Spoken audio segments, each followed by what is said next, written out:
Hello friends, Debolina Rajdeep রান্নাঘরে তোমাদের অনেক অনেক স্বাগত জানাই। আজ তোমাদের সাথে যে রেসিপিটি আমি শেয়ার করতে চলেছি সেটা কিন্তু সব রান্নার থেকে একদম আলাদা। তাহলে চলো বন্ধুরা, আজকে বলেই দিই আজকে আমি তোমাদের সাথে কি রেসিপি শেয়ার করতে চলেছি। আজকের রেসিপিটির নাম হলো মসুর ডালের তড়কা। কি রেসিপিটির নাম শুনে কি নতুন নতুন লাগছে? যদি নতুন নতুন লাগে তাহলে আজকের রেসিপিটা অবশ্যই তোমরা দেখে নাও। আজকে রেসিপিটি বানানোর জন্য কি কি উপকরণ নিয়েছি সেটা আগে দেখিয়ে দিই। চলো, প্রথমেই নিয়েছি সাদা তেল, ঘি, একটা ডিম, শুকনো লঙ্কা, হলুদ গুঁড়ো আর লঙ্কা গুঁড়ো, আর নিয়েছি পরিমাণ মতো চিনি ও গোটা সাদা জিরে। এখানেই কিন্তু শেষ নয়, এর সাথে সাথে নিয়েছি পেঁয়াজ, আদা, রসুন, টমেটো, আর অবশ্যই যেটা ছাড়া রান্নাটা হবেই না সেটা হচ্ছে মসুর ডাল। তাহলে চলো ঝপ করে তোমাদের আজকে রান্নাটা দেখিয়ে দিই। প্রথমেই আমি গ্যাসটা জ্বালিয়ে নিয়ে ওর মধ্যে একটা কড়াই বসিয়ে দিয়েছি।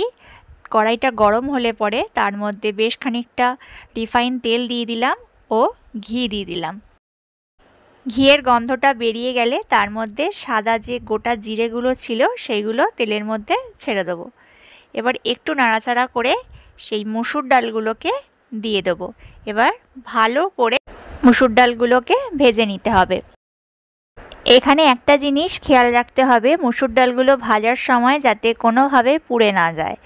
পুড়ে গেলে কিন্তু রান্নাটা খেতে ভালো লাগবে না একেবারেই। মসুর ডালগুলো ভাজা হচ্ছে, এবার এর মধ্যে সেই কেটে রাখা পেঁয়াজগুলোকে দিয়ে দিচ্ছি। এবার পেঁয়াজটাকেও মসুর ডালের সাথে ভালো করে মিশিয়ে নিলাম। এখানে তোমাদের একটা কথা বলি, পেঁয়াজ যে একেবারে কুচি কুচি করেই কাটতে হবে এটা নয়, একটু যদি বড় বড় থাকে তাহলে কোনো অসুবিধা নেই। আমি দেখো এখানে পেঁয়াজগুলো একেবারে ঝিরিঝিরি করে কাটিনি, একটু মোটা মোটাই রেখেছি। পেঁয়াজগুলো আমার ভাজা হয়ে গেছে, এবার রসুন কুচিগুলো দিয়ে দিচ্ছি এর মধ্যে। রসুন কুচিগুলো তেলের মধ্যে দেওয়ার পরে আদা ঘষে নিয়েছি একটা গ্রেটারের সাহায্যে, এবার সেগুলোকে দিয়ে দেবো এর মধ্যে। রসুন ও আদা কুচুগুলোকে ভালো করে নাড়িয়ে নিচ্ছি। ভালো করে নাড়াচাড়া করে হয়ে গেলে কেটে রাখা টমেটোগুলোকে দিয়ে দেবো এর ওপর। এবার টমেটো কুচুগুলোকেও ভালো করে নাড়াচাড়া করে পরিমাণ মতো নুন দিয়ে দিলাম। এই সব জিনিস ভাজার সময় তোমরা গ্যাসের ফ্লেমটাকে মিডিয়াম ফ্লেমে রাখবে, তাহলে জিনিসটা ভালো করে ভাজা হবে। এইসব ভাজা হয়ে যাওয়ার পরে একটা মগের মধ্যে একটুখানি জল গরম করতে হবে। তোমরা এটা গ্যাসেও করতে পারো, কিন্তু আমি এটা ইন্ডাকশন ওভেনে করেছি। জলটা ওভেনে গরম হচ্ছে, আমি সেই সময় হলুদ গুঁড়ো, লঙ্কা গুঁড়ো ও চিনি দিয়ে দিচ্ছি এর মধ্যে। এই হলুদ গুঁড়ো, লঙ্কা গুঁড়ো, চিনি দেওয়ার পরে এই মসুর ডালের সাথে এগুলোকে ভালো করে মিশিয়ে নিলাম। এবারে সেই যে ওভেনে গরম জল হচ্ছিল সেইটা এর ওপরে দিয়ে দিচ্ছি। এই রেসিপিটা বাড়িতে একবার বানালে সবাই বলবে আরেকবার বানানোর জন্য, বারবার করে রিকোয়েস্ট করবে। এটা বানাতে বাইরের কোনো উপকরণ আলাদা করে কিনতে লাগে না, ঘরোয়া উপকরণ দিয়েই এটা বানিয়ে ফেলা যায়। আর এটা বানাতে খুব একটা বেশি টাইমও লাগে না, চটজলদি বানিয়ে ফেলা যায়। এদিকে তরকাটা সিদ্ধ হচ্ছে আর পাশের ওভেনে একটা চাটু বসিয়ে নিয়েছি আমি। চাটুটা গরম হয়ে গেলে একটা ডিম ফাটিয়ে এর মধ্যে দিয়ে দেবো ভাজার জন্যে। ডিমটা ফাটিয়ে দেওয়ার আগে অবশ্যই অল্প একটুখানি সর্ষের তেল দিতে হবে। তেলটা গরম হওয়ার পরে ডিমটা ভাজতে হবে, একেবারে গুঁড়ি গুঁড়ি করে ভাজতে হবে। ডিমটা একদম গুঁড়ি গুঁড়ি করে ভাজা হয়ে গেছে, এবারে এই ডিমগুলো তরকার মধ্যে দিয়ে দেবো।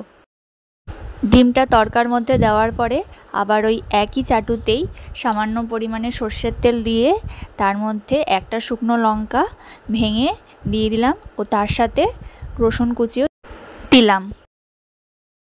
এবারে শুকনো লঙ্কা ও রসুনটা ভাজা হয়ে গেলে এই দুটোকে একসাথে সেই তরকার মধ্যে দিয়ে দিতে হবে। এই রসুন কুচি ও শুকনো লঙ্কাটা দেওয়ার পরে ভালো করে নেড়ে নিতে হবে তরকাটাকে। রান্না আমাদের আজকে প্রায় শেষ, এবার গরম মশলা দিয়ে দেবো।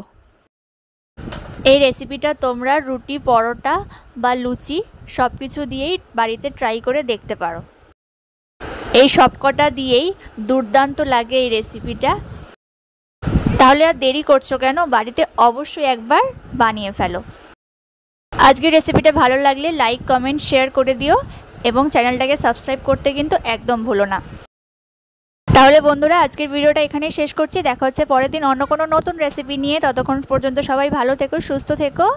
তো আজকের মতো ভিডিওটা এখানেই শেষ করলাম। Tata, bye bye.